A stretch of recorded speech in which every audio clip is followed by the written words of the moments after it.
What is up, my friends? Welcome back to another video. And today we are doing a reaction and analysis to Josh Groban's single from his newest album, Harmony, and it is called She. I'm not exactly sure if this is actually the first single from the album that he's released on YouTube here, but this is at least the first one that I've seen.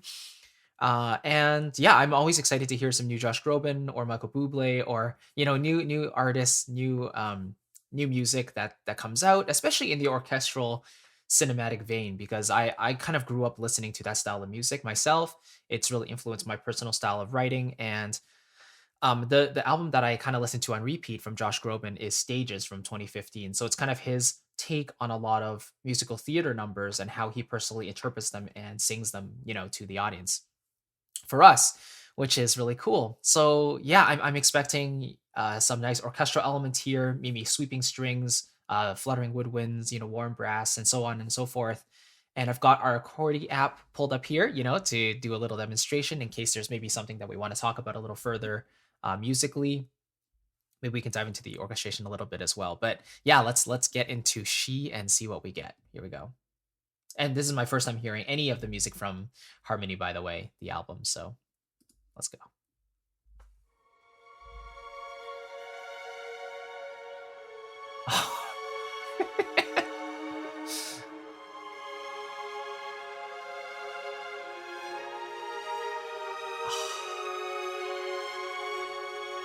That's so beautiful.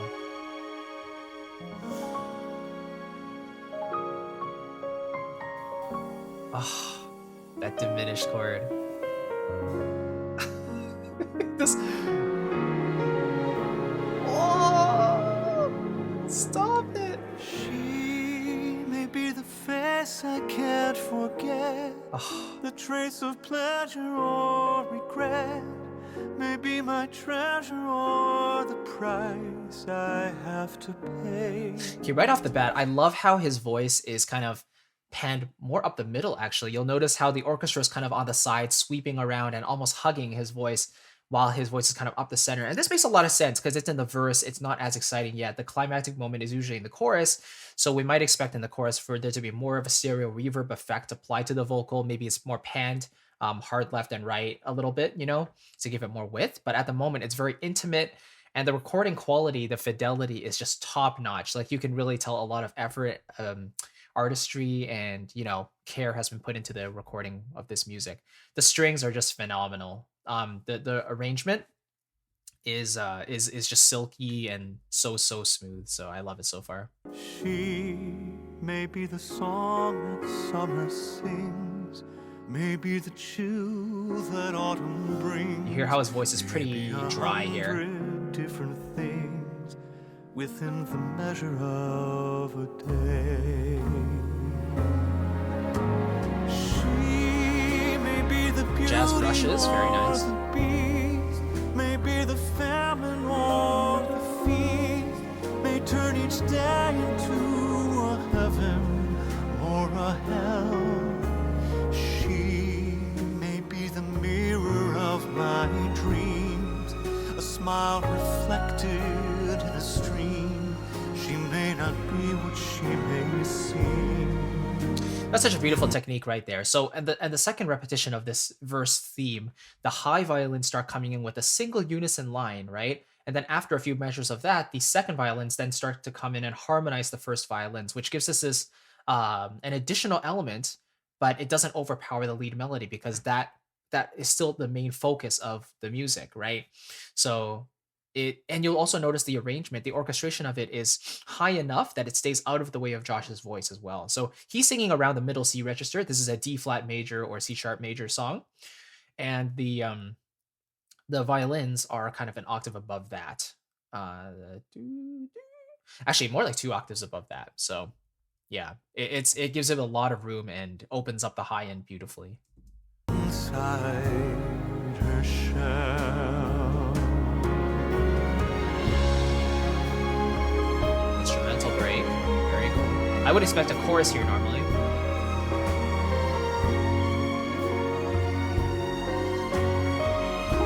So this is a very relaxed ballad, jazz ballad type of number. You get the jazz drums, you get the piano, jazz guitar here, the electric guitar, right? And the strings, of course, to give it that flavor as well.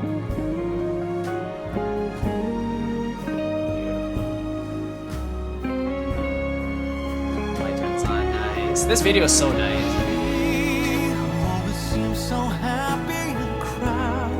Wow. By the way, that drawing effect right here, I'm pretty sure this is taken from a real video of actually him singing this part, and then they probably just applied some, you know, filters and effects to it to give it this kind of drawed effect. By the way, love how this is very solidly in D flat major, and then he transitions up in minor third. Well, up a minor third to the key of E major, but here he actually goes down a major third to start on an A major chord, which is basically the 4 chord of the E major, right? So happy and proud. Now to E major right there. Eyes can be so private and so proud. Ooh. Little Mixolydian sound with a D major. When they cry. Oh, back to D flat. She may be the love that cannot hope to last. May come to me from shadows of the past. Oh. That I'll remember. That's the transition chord right there to get back to D flat major.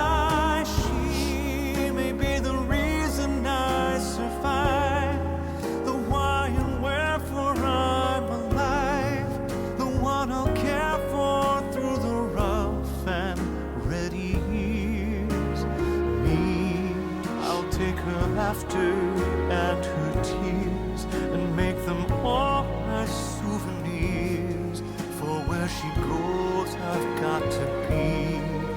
The meaning of my life is she.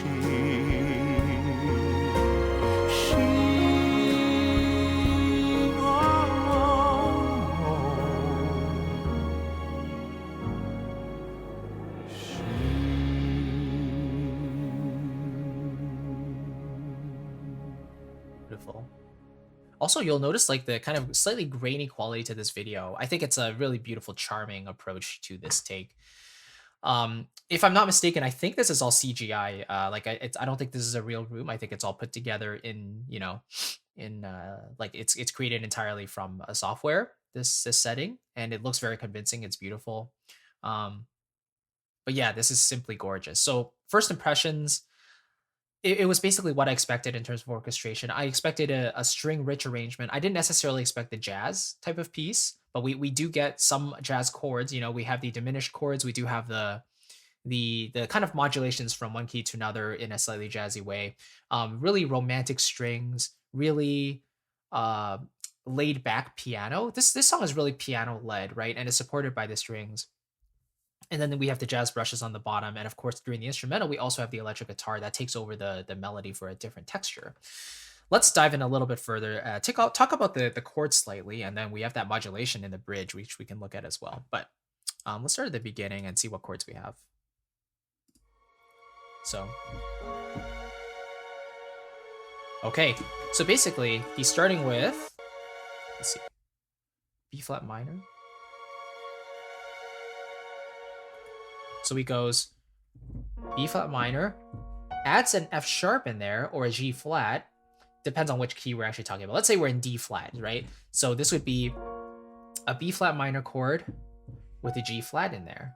Has a little bit of dissonance. You know, the F and then the F sharp or the G flat has that minor 9th sound. So that's why it has that tiny bit of crunch after the first chord. Then we resolve, you know, to an F sharp minor chord, you know, or a G flat minor chord, which would be the 4 chord. And so this, the minor 4 chord, I should say, right? Very common to borrow from the parallel minor. So right here, we have an E flat half diminished 7 chord, or you could call it E flat minor 7 flat 5, right? But that's the idea. So it's like you have a minor 4, but when you add in the second note of the scale, this becomes like an E flat half diminished chord. So very, very beautiful. And then we have,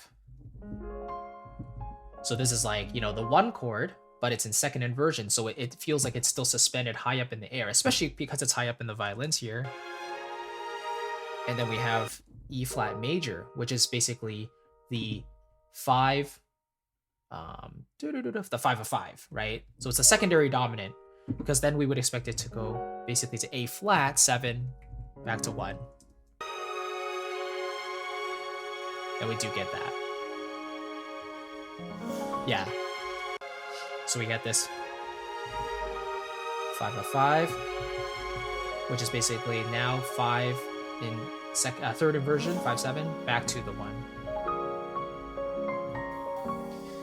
Then this is really nice. Look at that. So it starts on the 1 chord. It's in first inversion. Then it goes down a half step to the E, but it's a diminished 7th. So a very pining, sad, depressing quality, but it's so beautiful as well. That instant hit of sadness is what really makes this sound so interesting, you know? And it's not really traditional, but I love how that sounds. E diminished.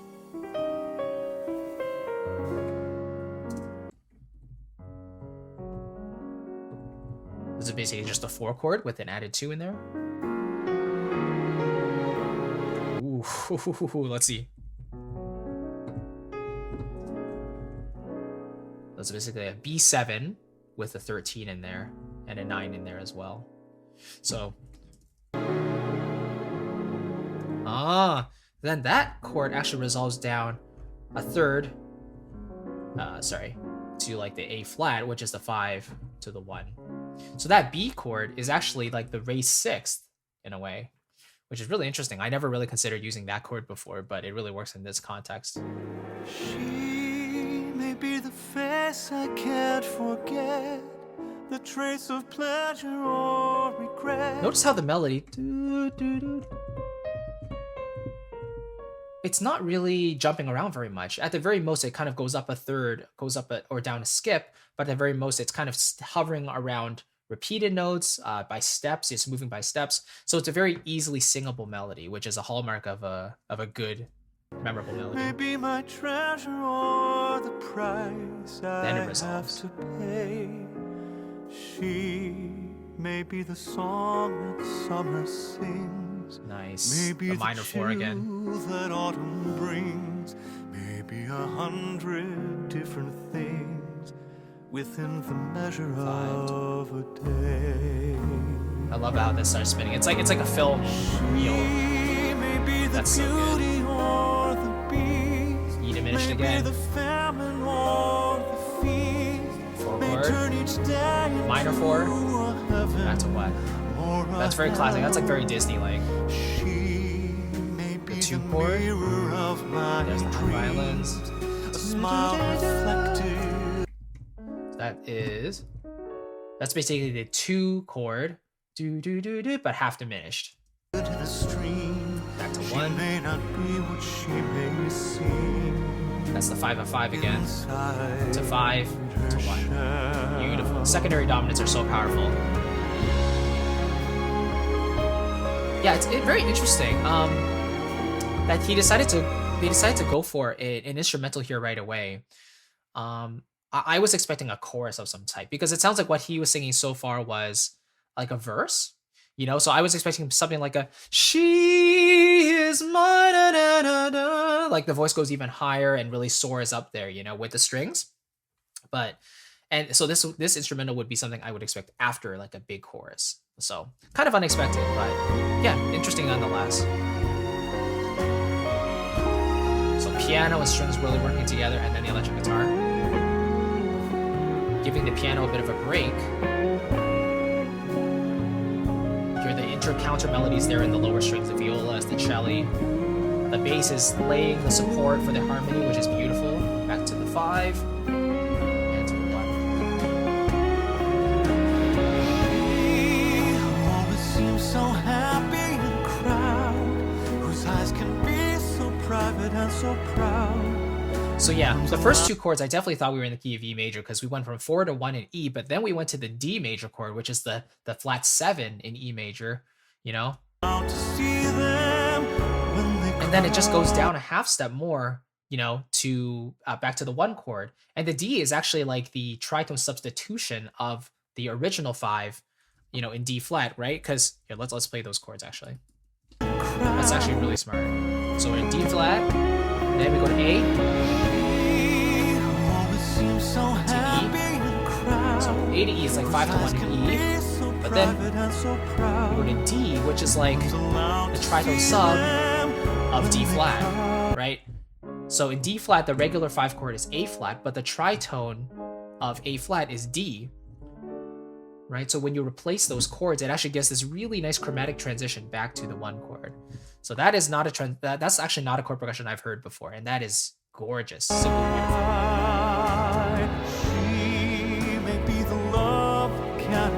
So 2 5 1 in E. And again, that E flat 7, right? This is again the 5 7 of the 5. So again, we're going to a secondary dominant here, introducing the G natural in there, the top note, which is not available in the regular D flat major scale. Goes to first inversion, goes up a step to that 5 chord and back to 1. Again, that diminished 7 is so good.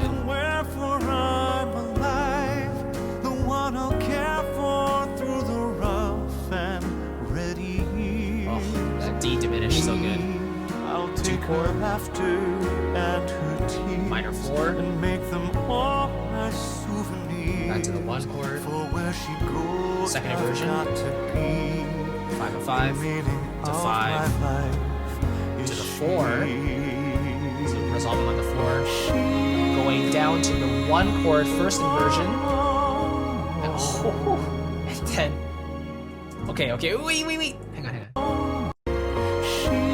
So, E major, 2, 5, 1. Yeah, wow. I can't say I've really seen that before. So it's like, I think he went from 4 to 1, 6, and then the F on the bottom goes down chromatically again to the E major chord, which is like, you know, the minor third above the tonic, D flat, and then we go down chromatically one more time to the 2 chord, then the 5, then to the 1. Wow. That was gorgeous. Yeah. Oh, look at that. If you need a hug, his voice wraps you like a warm blanket and you forget that life sucks. Yeah, honestly. So good. Oh, man. Yeah.